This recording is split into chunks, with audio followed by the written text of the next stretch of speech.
त्याबद्दल तुमची काय प्रतिक्रिया आहे? दोघं भावांनी कुटुंबाने एकत्र यायला पाहिजे असं वाटतं? राज आणि उद्धवजी या ठिकाणी एकत्र येत असेल तर या महाराष्ट्राच्या राजकारणाच्या दृष्टिकोनातनं विरोधी पक्षाच्या बाजूने एक चांगली भूमिका ते दोघंही बजावू शकतात. विरोधी पक्षाला त्या माध्यमातून बळकटी होऊ शकेल आणि ह्याचं एक महाविकास आघाडी म्हणून जर ते एकत्र यायला तयार असतील तर मग त्याचं स्वागतच केलं पाहिजे. लोणीकरांचं वक्तव्य हे अत्यंत दुर्दैवी आहे.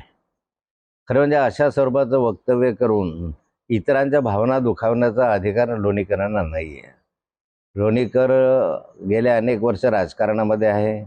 राजकारण असताना त्यांनी कोणाला उद्देशून भाष्य केलं मला माहिती नाही, परंतु जे काही केलं आहे ते मर्यादित असतं तर बरं झालं असतं.